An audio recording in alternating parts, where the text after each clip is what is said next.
So welcome to our event. Today we have the pleasure of learning from Kerry Hannon. Kerry is a Duke graduate class of 1982, and she's a leading authority and strategist on career transitions, entrepreneurship, personal finance, and retirement. She's a frequent TV and radio commentator and is a sought after keynote speaker at conferences. Millions of viewers, readers, and listeners have been motivated by Kerry's can-do, down-to-earth message, her optimism, and she's just really dedicated her life and her work to making a difference in people's lives and giving them the tools and confidence to succeed professionally, personally, and financially. So our format today, we will start with a conversation between me and Kerry, about 30 minutes, and then we will open it up for your questions for Kerry. So we're monitoring the chat, so feel free to post your questions there anytime, and we'll turn to you when we get to that point. So Kerry, let me see. And if you want to see the speakers, you can change your speaker view if you'd like to see this, me and Kerry, whatever you want. Let's see. Welcome, Kerry. Well, hello, Susan. It's great to be here. It's great to have you. I feel like this is the moment really for us to be able to have this conversation with you. You know, you write and work so much about workplace issues as a career management expert and you talk to so many people. So as we've moved through this COVID-19 crisis, what are you hearing from your listeners and followers? What are some of the struggles that you're hearing?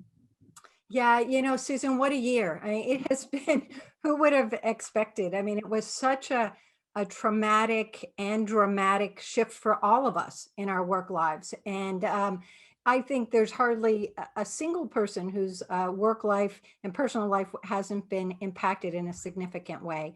And when we look at our work, you know, for me, I'm actually writing a book right now that's talking about the new workplace coming out of the pandemic, and it's called In Control, which is pretty funny because, you know, none of us have really felt in control for a while. So I think the things that I've heard over these months is, you know, first of all, there's a lot of fear, a lot of uncertainty about job loss, about, and I'm talking specifically in terms of our working lives, about how's my work going to be redefined when we do come back into the workplace? Is it going to be hybrid? How's this, you know, how do I navigate it? And will my job still be there? You know, there have been some major sort of shifting with employers. A lot of small businesses, of course, have gone out of business, unfortunately. There have been lots of layoffs and furloughs. Now that has started to recover. So we've seen some good news coming out of that, but nonetheless, it's been very shattering, and particularly to the older worker segment, which I tend to focus on a lot, the over 50 set, and women, the over 50 set and women were hit particularly hard, and people of color.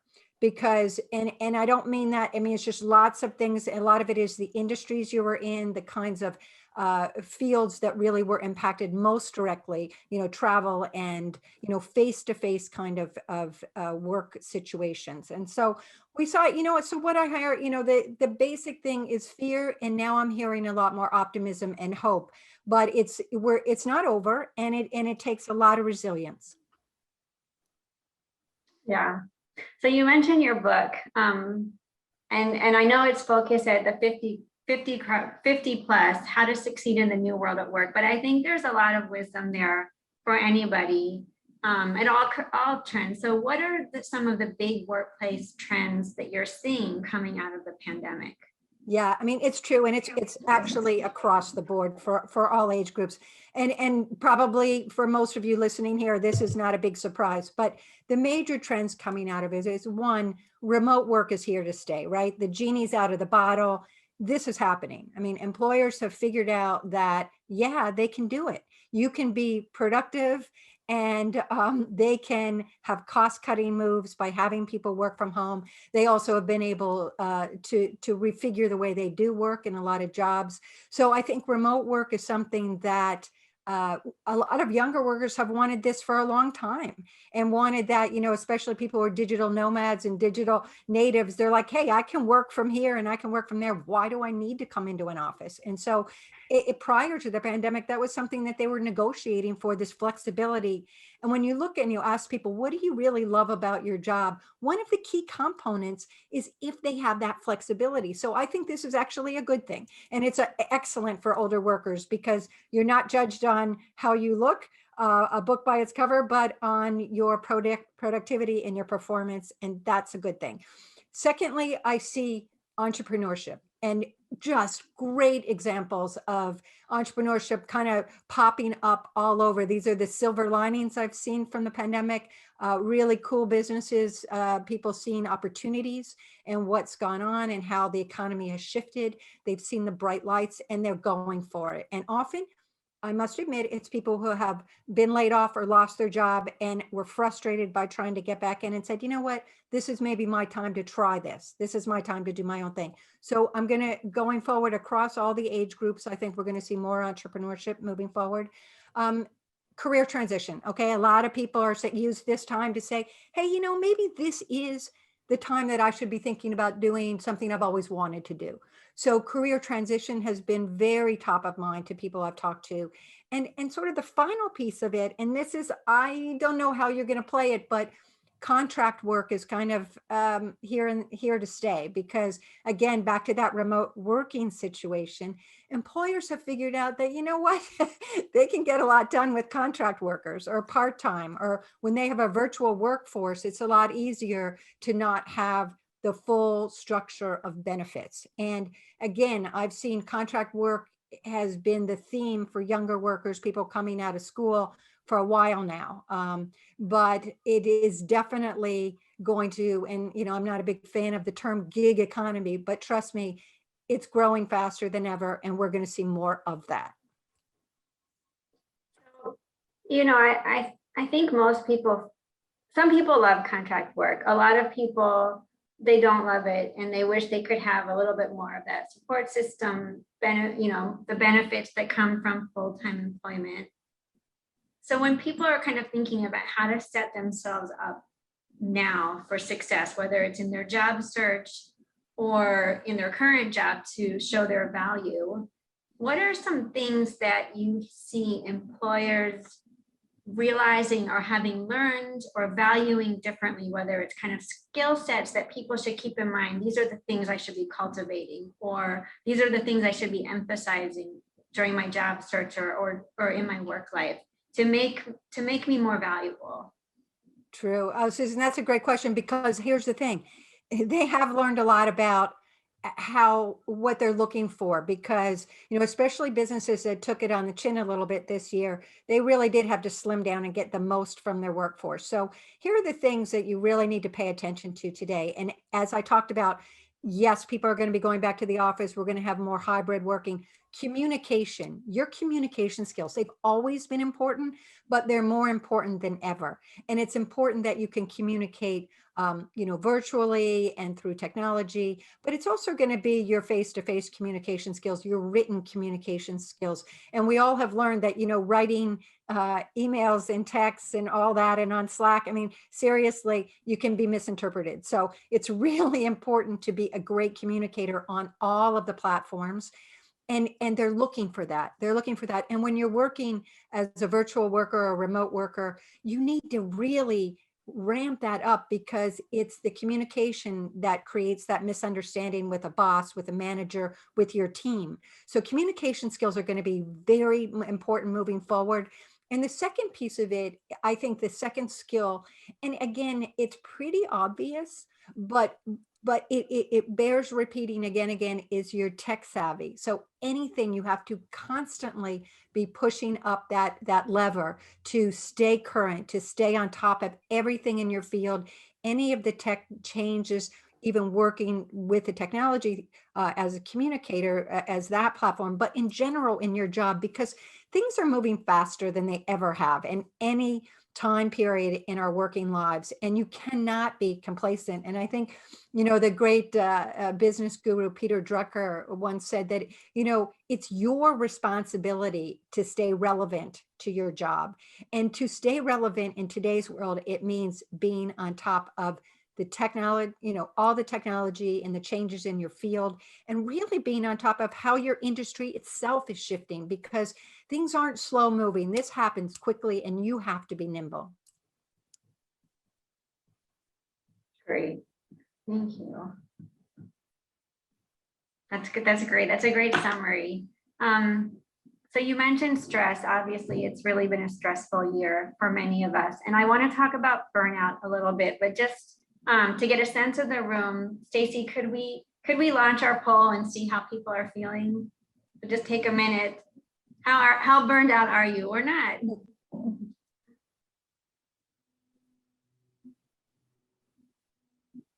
This is really interesting.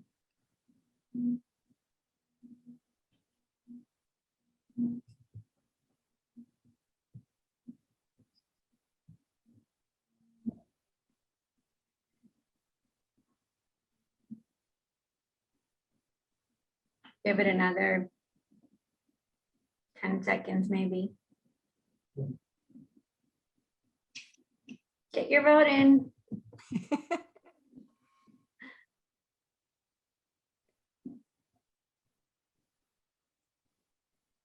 Not many people are more energized than ever.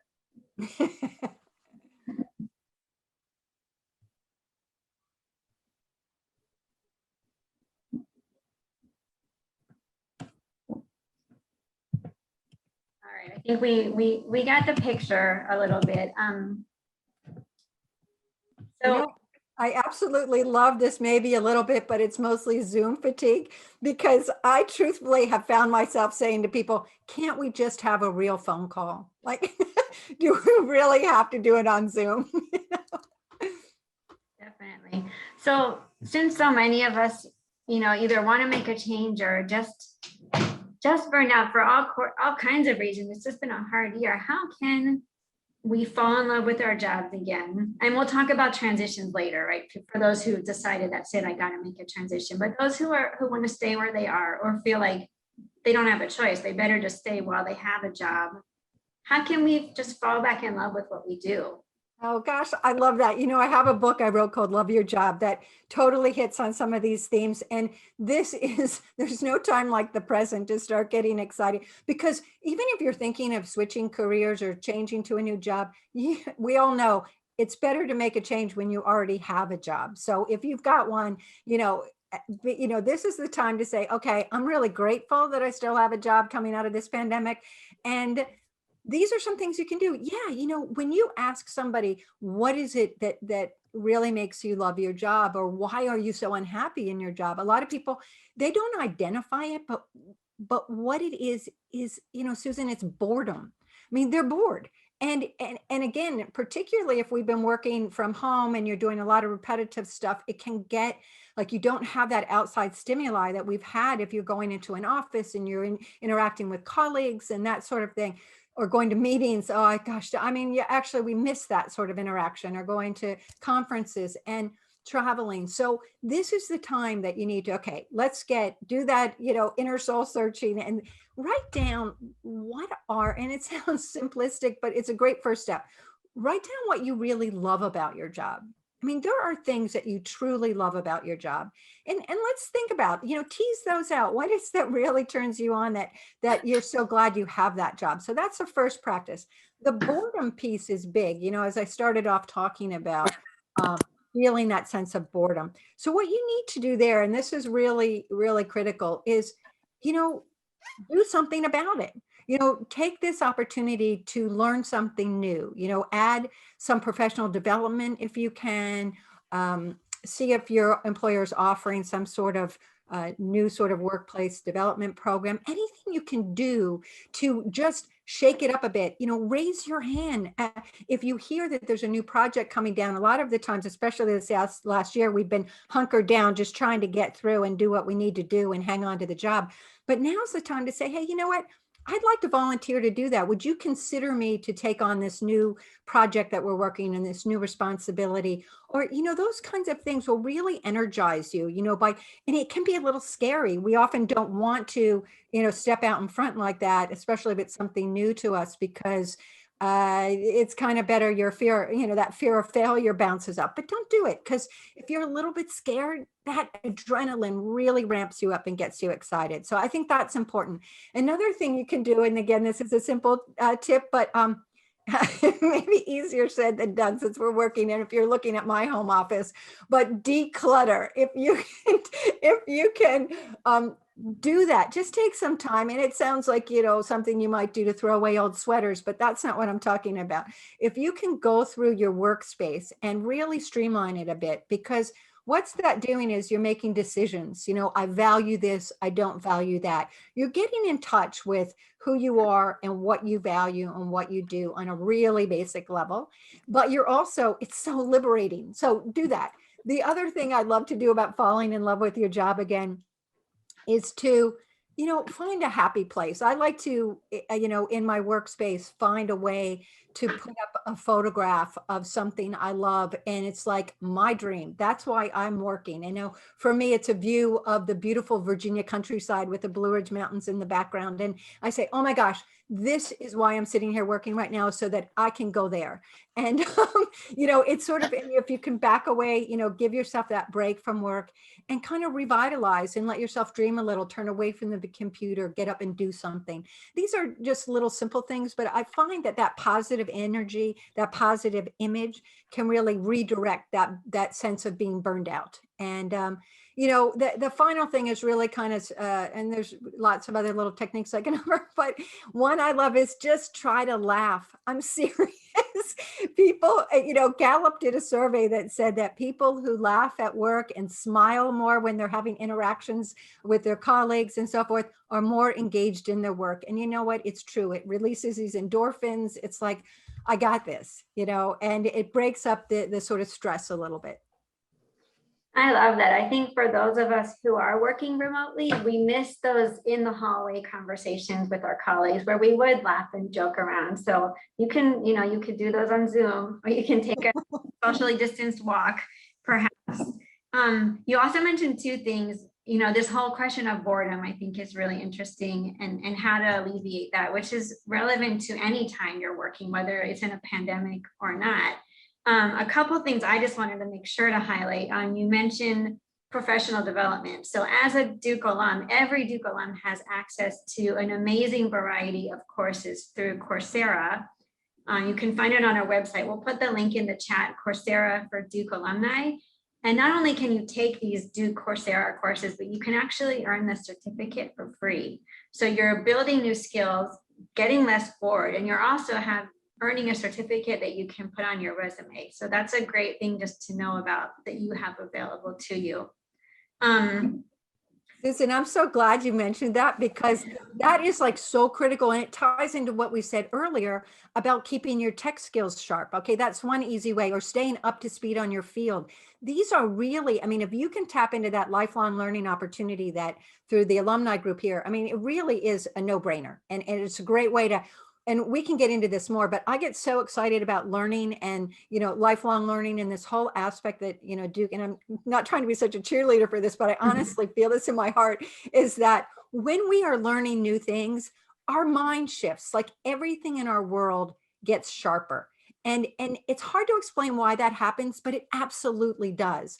And that opportunity to kind of be a beginner again and to ask questions is phenomenally energizing, and it helps our careers, it helps our work lives, and it helps us just personally in a lot of things. So I'm really glad you brought that up, because that's a simple way to get this boredom issue and a lot of other things accomplished.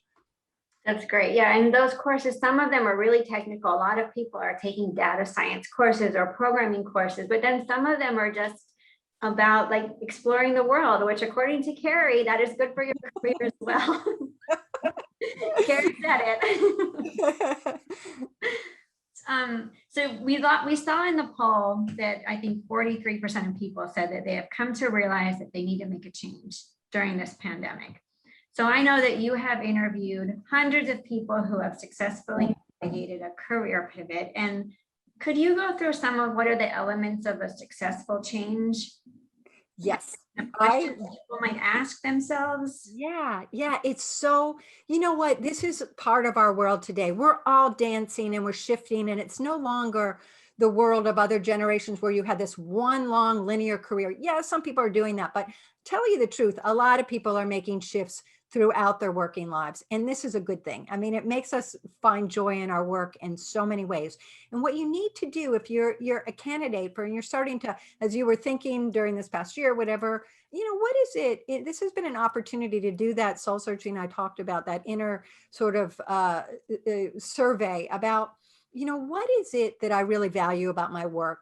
And what is it that I truly love to do? And you might also take the time to ask other people around you about what did they think you're really good at? Because often some of the things that we're so great at, we don't even recognize because it is just something we take for granted. It's what we do. So that kind of feedback can be really helpful, and you put it in your mind and you sort of start, tooling around a little bit about what are some of the things I'd like to do. One thing don't get caught up on is this sense of perfection. Like you have to know exactly where you're going to make this shift, or that you're reinventing yourself.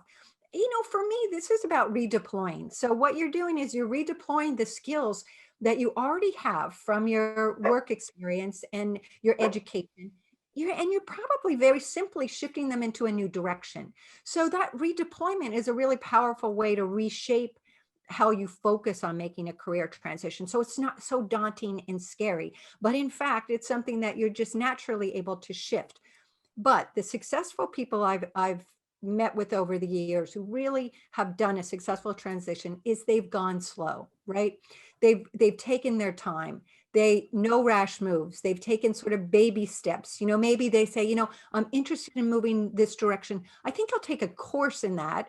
Or, I'll reach out to somebody I know working in that field, maybe not exactly what you want to do, but do these, informal networking where you talk to people in those fields, and it gives you more information to say, yeah, this is a good place for me to start looking and why you might be a good fit. And this is the opportunity too to say, okay, what skills or certifications do I need to add in order to be taken seriously in that field?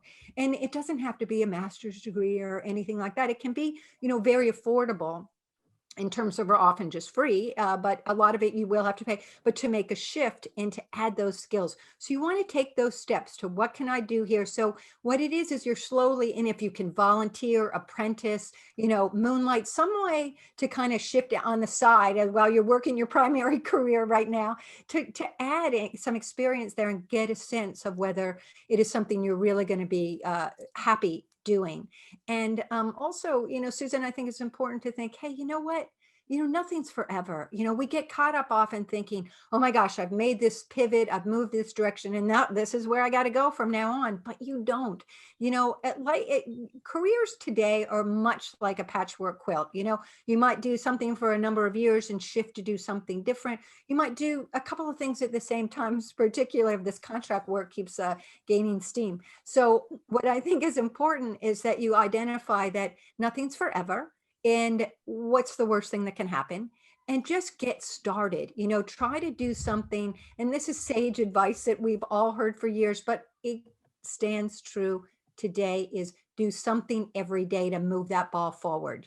Just make that phone call, try to set up that networking opportunity with someone, and just look on your social, on LinkedIn or wherever your networking is, and find who do you know that work. The other thing that's cool, I think, here is think about, if you're going to make a transition, hey, and you're not starting your own business, but you actually want to go work for another employer, who do you want to work for? what company do you admire? Like, what is a mission? When you talk to people about what do they love about their job, one of the big things, it's not often the job they do themselves right now, the specific job.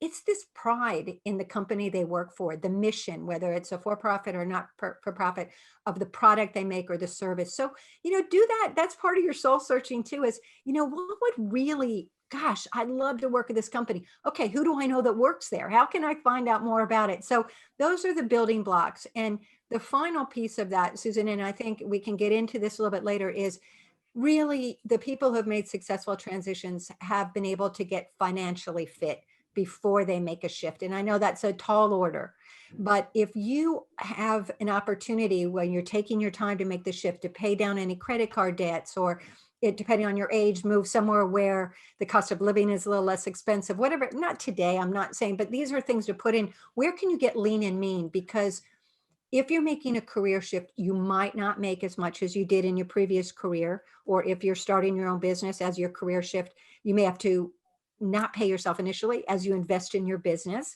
So if you can be lean and mean, I mean, money is the biggest dream killer. So if you can truly be nimble, this offers all kinds of opportunities to make a career transition. That's great. And I loved it when you spoke about where do you work and what is the mission. That's how I feel. I think most of us who work at Duke, that's how we feel, that we work for an institution that just is responsible for so much good in the world. And for me, that's really motivating, most definitely. So you said go slow. All these are great, these are great tips. If you have a job, and go slow and take your steps and get your finances in order. What if you've been laid off? Do you try something new, different, or do you stick with the same industry or the same skill set, the thing that you most recently did? Oh gosh, see, this is where the scary piece comes in. For me, I advise people to use this opportunity as a springboard, because look at it as an opportunity, because here's the thing, it's highly unlikely that you're going to replicate your old job.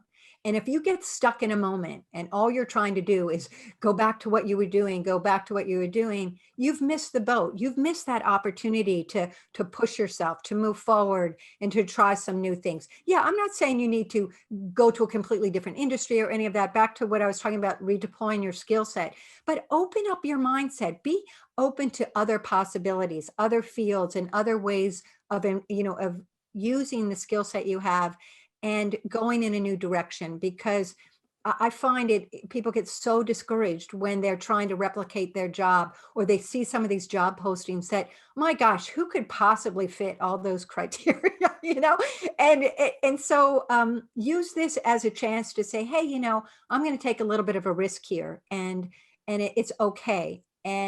But the most important thing, no matter whether you're going to try something new or stay the course where you are, is your network, right? And one of my favorite things to say is, networking is just one letter away from not working, right? So don't sit back and say, oh, I'm embarrassed that I lost my job, I don't want to tell anybody. No, you got to tell everybody that you're looking for something and what it is, and talk with them. They may know people, they may know ideas for you, but use that network, use this opportunity to really reach out to people in a very strategic way.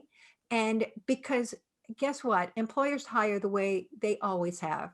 They hire people they know, or people they know. They really want that comfort, knowing that you've been recommended by somebody. So if you can get a referral, that'll get you in the door for the interview. A lot of it, then you're on your own, but it will help. It will really, really help. So this is your time to really use that network to help you either direction you're going, but certainly if you want to launch into a new direction, this is the time to go far into your network and say, what do you think? And really listen to people. Don't run your mouth, sit there, ask advice. People love to give advice. They love to help other people, but listen with, mindfulness.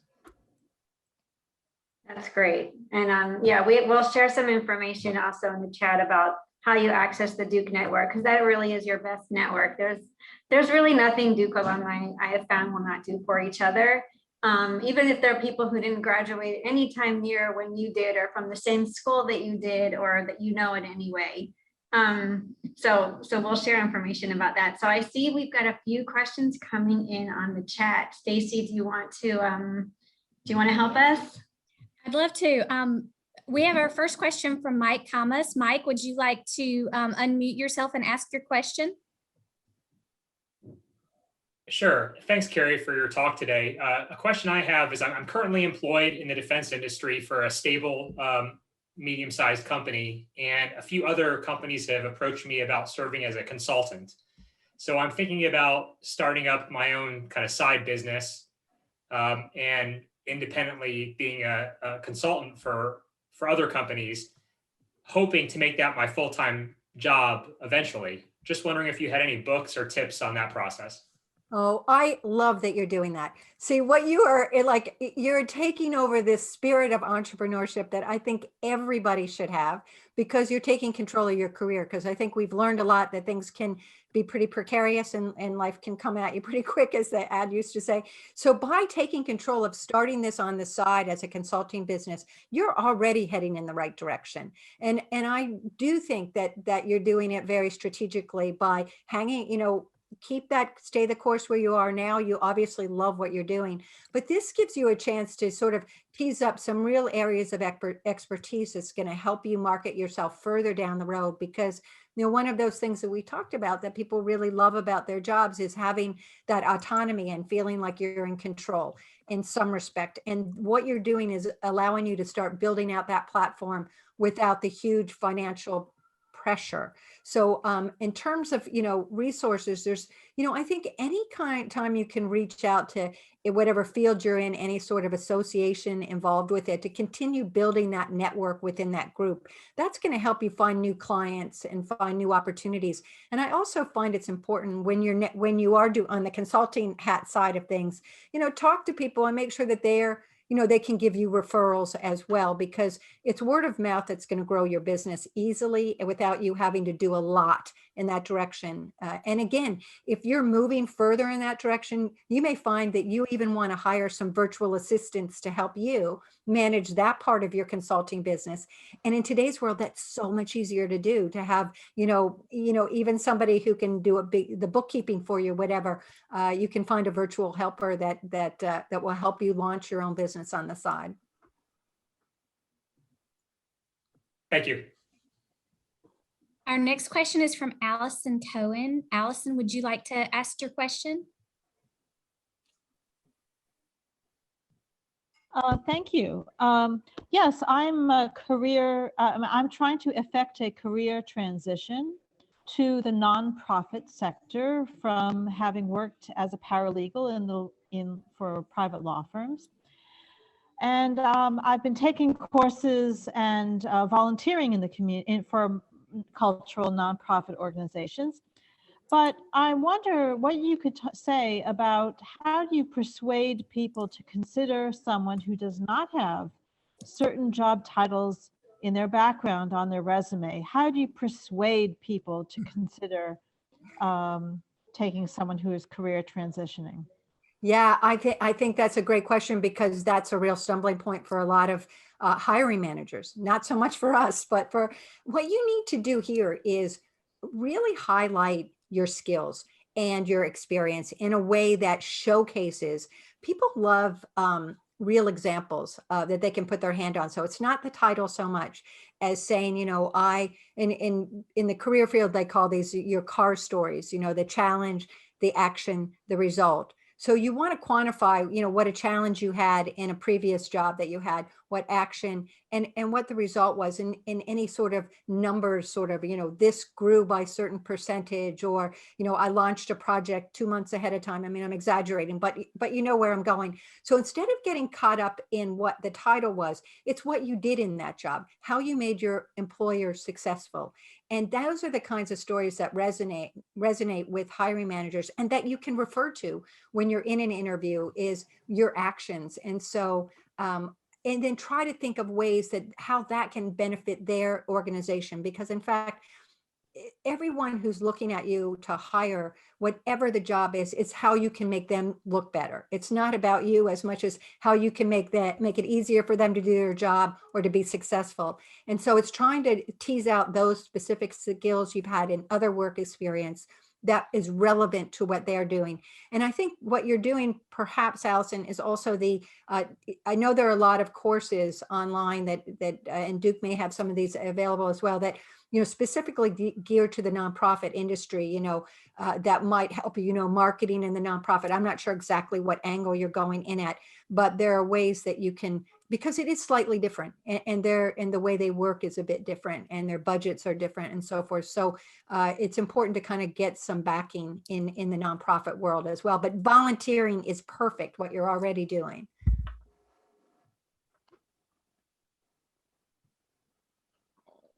Carrie. Anything else, Stacy? Our next question is from Henry Haggart. Henry, would you like to ask your question? Yeah, sure thing. Ms. Hannon, thanks so much for your time today. I'm actually a December 2020 grad. I just came out of Duke. I started working for a renewable energy finance company in February, doing part-time. And I'm curious if you have any insight or can offer any tips on how I can leverage my current position and secure a full-time offer. Oh my gosh. Do you love where you're working, Henry? Yeah, I really enjoy it. Oh gosh. See, that enthusiasm is going to go a long way in helping you there. I know it sounds crazy, but the fact that you've got your foot in the door, you're doing great work. You are, already have been able to on-ramp in a way which is so difficult in this work environment, that you've already proven that you can communicate and you can step into the job at this early stage in your career, and having to do it virtually without, that face-to-face hand-holding. So I would, you need to start subtly or not so subtly, express interest in whenever you see something maybe opening up, or whoever your supervisor, your manager is say, I just, whenever a lot of reviews have actually gone by the sideline recently because everyone's been so concerned with just getting through the day at work. And, it might be time for you to keep that list of what you love about what you're doing, what you think you've added. Importantly, what have you added to them? It's such a short time, I know, but the things that you're already doing, that your skills that you've come from Duke have been already helping in this job. So it's keeping that running tally, but also being able to show, not tell. And your inner enthusiasm, I think, will go a long way, but don't be bashful. This is a time to speak up. Susan, would you agree with that? I think that's... I would. And Henry, congratulations just on your graduating and finishing Duke. That's a huge achievement. You should just ride on that sense of achievement for a while. Thanks, Susan. I appreciate it. And Kerry, really appreciate the insight as well. Thanks, Henry. We have an anonymous question that I'm just going to read. It says, any advice, and this is sort of in the same vein of the question that was just asked, any advice for recent grads who have started their first job during the pandemic? Working virtually can be hard enough, juggling many responsibilities, and sometimes it can be depressing, even if you love your job. But onboarding virtually, professional development, and knowing the company or organization virtually can be even tougher. Yeah, I gotta say that is, that's difficult from both the employer and the employee perspective, is this idea of on-ramping, especially at your stage in your early career, is that it's really hard to get to know the culture and kind of feel that sort of pride in being there and bonding with the other people. I know when I started at your age, it was like those people I started with, they were like my graduate school class. We were so tight and bonded. And even today, a lot of us are still very connected. And so missing that is really human, and really be kind to yourself about that, because it's true. And it's really anything you can try to do off the work, kind of off work hours, to build this sort of communication, that's offline, not offline in the sense, but you're not talking about business. And I'm not sure all the things your company might even offer some of these sort of things, but trying to find out. And oh, one thing is a lot of companies are still doing virtual volunteering opportunities, which does bring you together with other colleagues, but you're not alone in feeling that isolation. And it's worth paying attention to, but also trying to find other people maybe in your town or where you live that work for that company, that as people are starting to get outside a bit, that you can go for a walk with or meet for coffee, even if you're still working remotely. But anyway, you can build some collaboration around there. And then you start building that sort of teamwork and getting a sense of the culture. Okay, our next question looks like it's from AG. AG, would you like to ask your question? Hi there, this is Arjun. Sorry, I didn't notice it had shortened my name to AG. Apologize for that. Thank you, Kerry, for your time today morning, and it's pretty encouraging to hear from you and see the different changes. I'm curious, as the way we work changes and the demographics and the look and feel of the workforce changes going forward. You had mentioned communication and tech relevance being critical. Any insights on, when looking into the crystal ball, what else are employers thinking about as they now kind of redefine, this new way of working? And is this the way they're going to be evaluating and measuring success changing? And how should we set ourselves up for it? Yeah, that's an excellent question. And it's so employer by employer, industry by industry of what they're going to value. But I know for a fact they're going to value employees who demonstrate that they're nimble, that they're able to shift quickly with times, that they're responsible in a sense that it's not an employee who's saying, oh, I'm always available, I'm here, I'm here, I'm here. It's somebody who has shown that they have the self-discipline, that they have time management skills, that they are able to draw those boundaries, and so that they are performing at their best in their work, and that they are engaged in a way that they're not trying to be all things to everyone. And it's keeping track. So an employee who can really keep track and make sure that their boss or their supervisor is aware of their achievements and what they've accomplished on more a daily and a weekly basis. And it sounds like you're overdoing it, but when we're working remotely, this kind of accountability is huge. So, the quick things that employers are looking for is an employee who is accountable, an employee who is showing that discipline. And also, this is an important ingredient as well, curiosity. They want people on their team that are going to constantly be pushing and asking questions and not just trying to do things the way they've always been done, because we've proven that we have to shift our work model fairly quickly. Everyone's capable of doing it, but you need to demonstrate that curiosity. And I think that's a value that many hiring managers and corporations are going to look to their employees to say, yeah, this one wants it. They have it. They really want to stay with us and move forward. And it's not the status quo. It's hard to put a figure on how you how you gain that, but it's something that it's sort of engendered in you, and you work towards building that muscle of curiosity. Thanks, Kerry.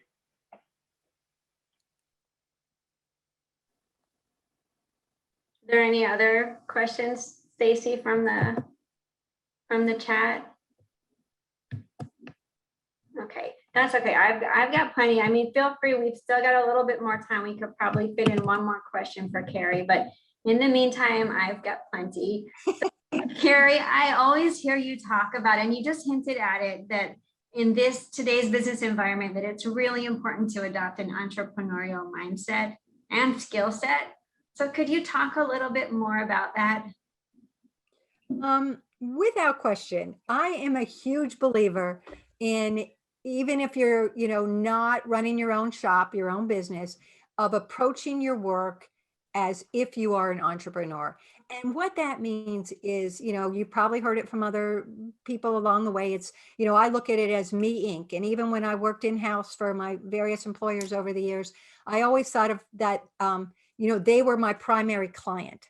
that I was my own business. And so, I worked on my personal branding. I worked on, and by that, in today's world, that's really curating the things you put up online and your social media. You're very selective about, stories that you share, news articles or reports that you share, things that you might say, what your photographs look like on these things. You really, truly, it's all about, it all reflects on who you are, and you have to be very conscious of that. And it sounds that it's contrived in a way, but no. When you think like an entrepreneur, you take ownership of your career. You cannot be rocked by things that happen, like the pandemic, right? Because you know that you have value.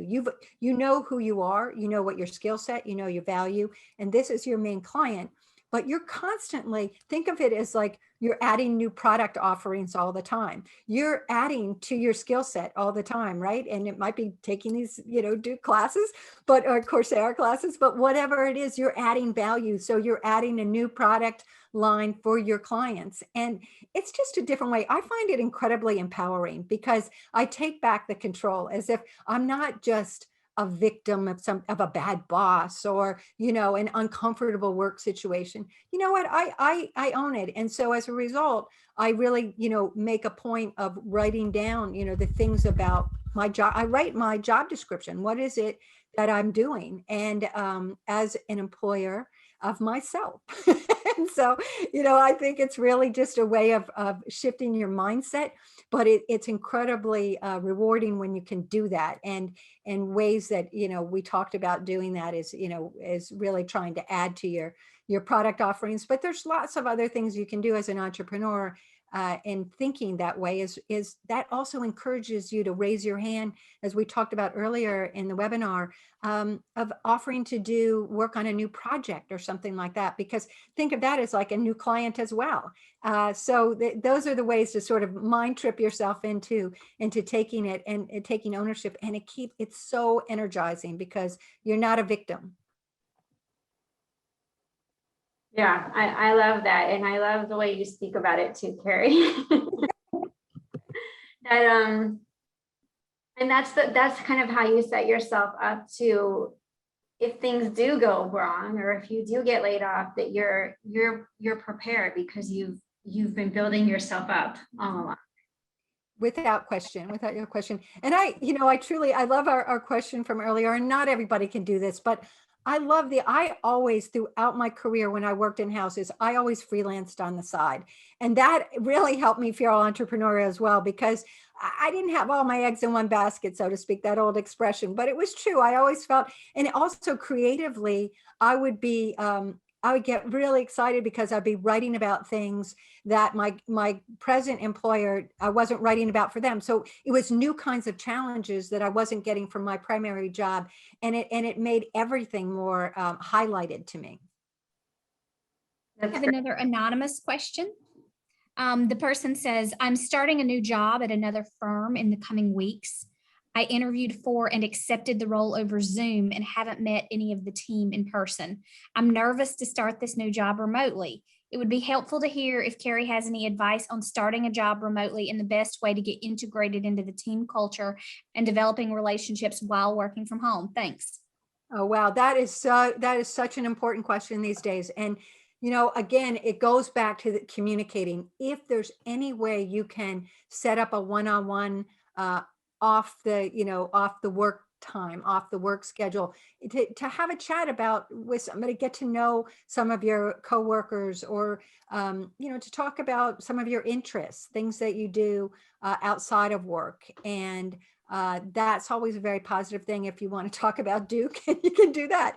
But I think it's really critical to try to find points of intersection and bonding outside of the workplace. And one way you can do that also is go to some of those peers, some of their LinkedIn profiles, and look at them. And you can see, we often put down where we volunteer or things that interest us. And you might find points of interest that you share. And that opens up a way to have conversations that aren't work related necessarily, and a way of bonding in a virtual format that sets the tone. And you can send a note to somebody who you're working with. Say, I noticed this article, you might be interested in reading that. That doesn't have to go through the straight employer channel. That's something you can email offline to them, and it builds that, I thought you might find this interesting. I heard you say this in the meeting today, and I just read this, and oh my gosh, wouldn't that, it's those sort of quick, spontaneous interactions that can build that camaraderie until we can all be back in an office setting, if that's what's going to happen in your case.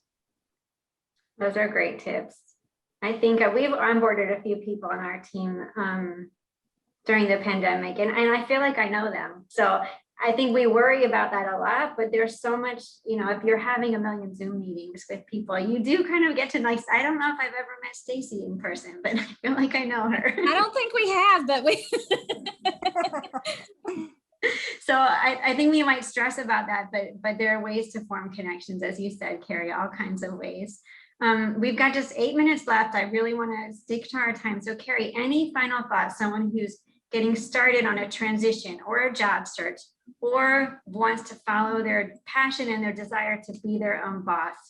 Any final tips to share? Okay, well, I can't stop talking on this webinar without telling you all about Kerry's fitness program, all right? Because this is great for everything you do, right? So there are 3 pieces to my fitness plan, and it's going to be great for your career transition if you're starting your own business, or you just want to, be happy with your job right now. Number 1, you need to get financially fit, right? I alluded to this earlier.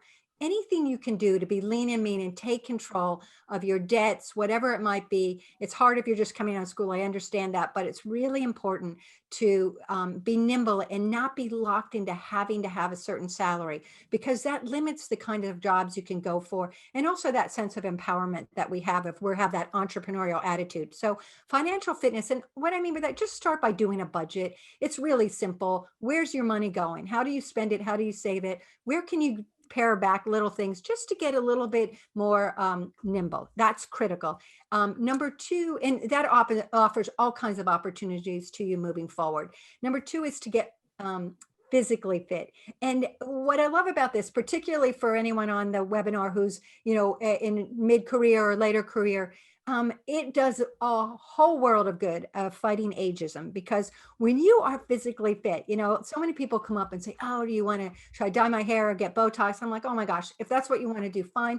But what I say is go work out, get a walking program, run. You don't have to run fast or pump, high weights or anything, but get a regular exercise regime. I walk my dog, whatever it is you want to do, and eat with an eye on nutrition, because you know what? People you work with, your colleagues, your customers, your hiring manager, the boss, whatever it is, they want to be on your team, because they don't know what they're looking at, but they love your positivity, your can-do attitude. That all comes from being physically fit. You're energized. It's really hard to put a nut on, but I'm telling you, it really works. And so I encourage everyone to do that. It's just smart to do it anyway. And the third thing is to be spiritually fit. And again, not a big religious thing here. What I mean here is jobs are stressful, right? If you're changing careers, you're starting a business, if you've just been living through this pandemic, it's stressful. If you can have a place where you can go to just quiet it down, and I encourage like mindful meditation or Tai Chi, yoga. Again, I like to walk my dog in the country, but whatever you can do to find that quiet space that you can recharge, energize, back away from the screen, kind of quiet it all down, that will give you the energy to step back in again. So those are the 3 things I encourage everyone to think about, and adapt it to how it works for you, but it's really, really important. Thank you. Yeah, and Kerry, you're such a walking advertisement for that prescription. You have so much energy, and so I think we'd be fools not to follow your advice, to be honest. So before we wrap up, first of all, thank you, Kerry, so much for joining us today and for sharing your wisdom and your energy and your example of just, a great person to be. And I think I mentioned in the chat that there is a recording if you want more of Kerry. She did a webinar for us about 2 years ago. And so there's a recording of that on the Lifelong Learning YouTube channel. And we'll get this one up in a few weeks once we've had time to do some editing. So thank you for joining us, Kerry, and for everyone else. And just to give you a preview, this is our next professional development webinar. It is April 11th, I think, April 11th at 12 noon. And it features Ann Park, who is a psychiatrist and a coach who focuses on women in her practice. and John Blackshear, who is the Associate Vice Provost and the Dean of Students at Duke. He's also a psychologist, and he has a very busy life. So he is an expert on the struggles of work-life balance. And so it will be a conversation between Anne and John. I'm very excited to see it. And I hope you'll join us. The registration link is the same as if you haven't registered for it yet. And then finally, Kerry did mention, if you have a job, if you're looking for a job, the number one thing to always be doing is to grow your network, rely on your network. So just a reminder that Duke has two really great ways, internal private to Duke alumni ways to grow your network. One is the Duke Alumni Directory, alumni.duke.edu. You can search, you can reach out to people. And then the other one, not sure what happened to that. Well, we can put the links in the chat too. I don't know what happened to the screen share. The other one is Ask a Blue Devil, which is similar. It's instead of doing the search yourself, you basically go to this website and you type in your request for advice or your question or the question you're pondering. And this tool will use artificial intelligence to match you and your question with multiple Duke alumni who are there to help you and just give you advice. And so those are two ways, and I recommend you use both of them. They're different. They kind of can help you in different ways. Of course, there's always LinkedIn. We've got the Duke Alumni LinkedIn group, and all three of those are just things to have in your toolbox to be constantly reaching out to your Duke network and relying on people who really want to see you succeed to help you pursue your goals. So thank you for joining today. Thank you, Kerry. It was great talking to you. I feel like I want to do this every week too.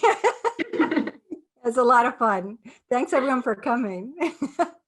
Thank you, Stacy.